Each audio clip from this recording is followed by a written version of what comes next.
उसकी सहूलियत को देखते हुए बहुत अच्छा कदम उठाया है। आपने कहा था शुरू में सरप्राइज किया, मैं कहता हूँ प्लेजेंटली सरप्राइज किया। प्लेजेंटली सरप्राइज किया, लेकिन आपने ये कहा कि कई बार आरबीआई या सेंट्रल बैंक बहुत तेज आगे निकल जाते हैं और इम्पैक्ट देर से आता है, या दूसरे शब्दों में कहें तो फ्रंट लोडिंग कर लेते हैं।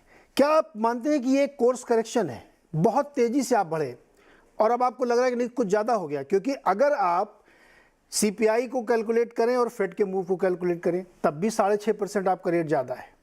अगर आप केवल सीपीआई को लेते हैं तब भी आपका 6.5% ज़्यादा है। हर लिहाज से आप ज़्यादा करके बैठे हुए थे, इसलिए आपको लगता था कि कोर्स करेक्शन करना चाहिए। ऐसी बात नहीं है। देखिए, अभी जनवरी और फरवरी दोनों की जो रीडिंग आई है इन्फ्लेशन की सीपीआई की, वो 6.1 और 6.2% आई है, जो कि किसी भी तरह कम नहीं थी। उसके बावजूद आरबीआई ने अगर एक फॉरवर्ड लुकिंग डिसीजन लिया है कि आगे आने वाले पीरियड में उनको इन्फ्लेशन की रीडिंग कम दिखाई दे रही है और इसलिए कहीं वो आगे ना निकल जाएं। देखिए, एक और बात जो हम भूल रहे हैं, हमारा इन्फ्लेशन का जो टारगेटेड बैंड है वो 4 से 6% है। अभी हम 4% की तो बात ही नहीं कर रहे हैं, अभी तो हम 6 और 6 से थोड़ा कम आने की बात कर रहे हैं। अगर हमें वास्तव में तो 4 +-2 मतलब 2 से लेके 6% के बीच में हमारा बैंड होना चाहिए। हम तो मिडिल पॉइंट 4% की भी बात अभी नहीं कर रहे हैं।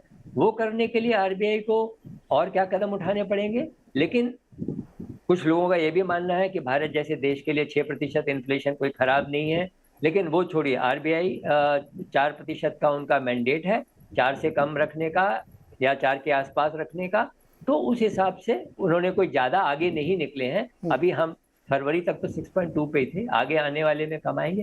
तो यहाँ पर रुक गए हैं, ये बहुत समझदारी का कदम है। समझदारी का कदम उठाया है। हमारे साथ हिरनदानी सर है। सर, इस समझदारी बड़े कदम से आप लोगों को फायदा होगा क्या? नीरज जी, हमारी अगली मीटिंग को आपको याद होगा, मैंने कहा था कि ये रोकेंगे नहीं तो अफोर्डेबल हाउसिंग में बहुत ही बड़ी नुकसान हो सकता है। और वही हुआ है। जो रिपोर्ट आ गए हैं, नाइट फ्रैंक से आए, जेएलएल से आए, पहली बार 30 साल के अंदर अफोर्डेबल हाउसिंग का ग्रोथ स्लो है और हायर इनकम, और वो है पेस ऑफ ग्रोथ की बात कर रहा हूँ।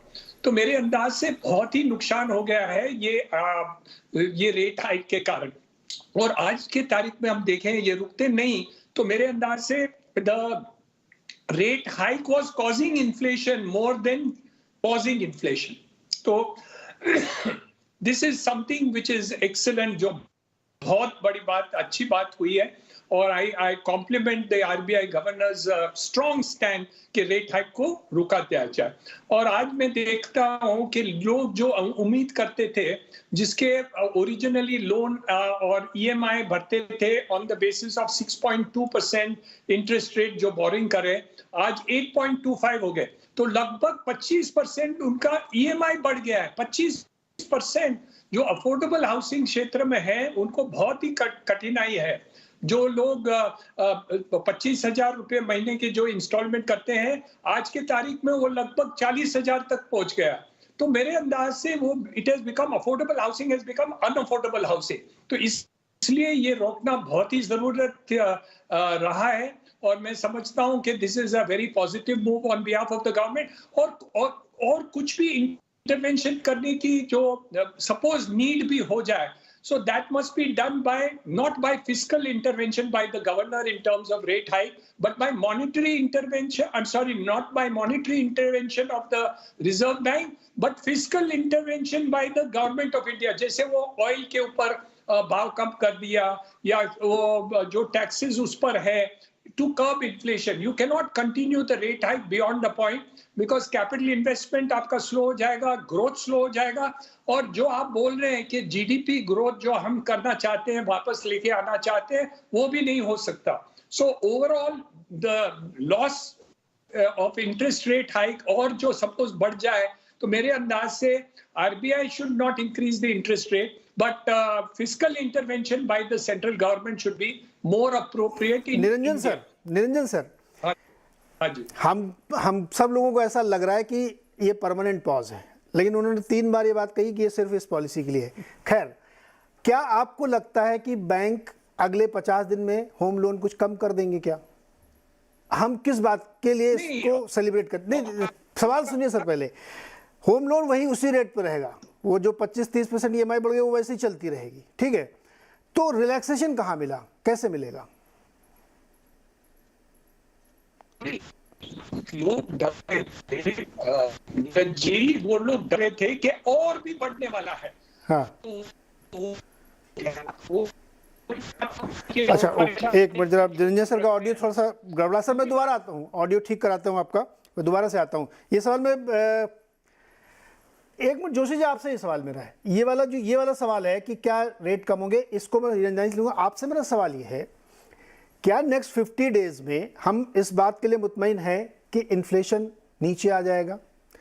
क्या हम इस बात के लिए मुतमईन हैं कि यूएस में फेड रेट काटना शुरू कर देगा, या कम से कम हम ये मान लें कि यहाँ से ये कह देते कि पॉज है, अभी हम 3-4 बार नहीं बढ़ाएंगे, देखते हैं कैसे होगा, 3-4 क्वार्टर देखें ना कम से कम कितना लैग से इम्पैक्ट आता है।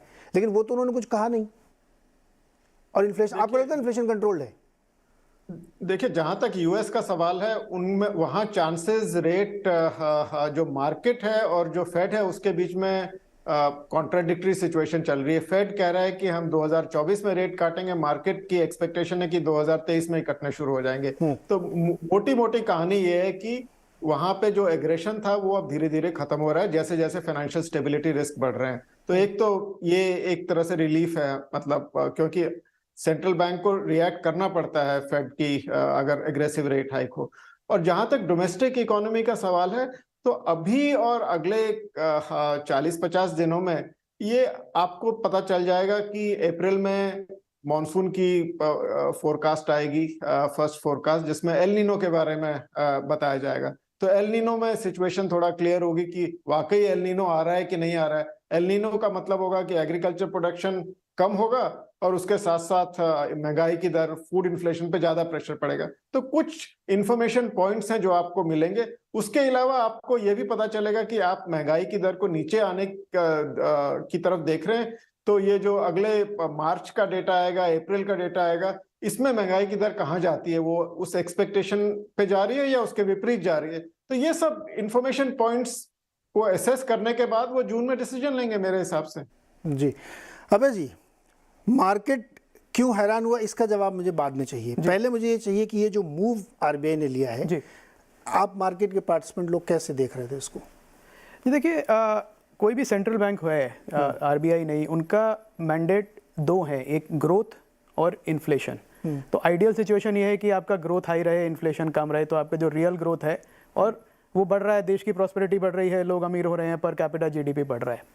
पर पिछले 2 साल से इन्फ्लेशन पे काफ़ी फोकस रहा है सारे सेंट्रल बैंक्स का कि दाम बढ़ रहे हैं, कच्चे तेल के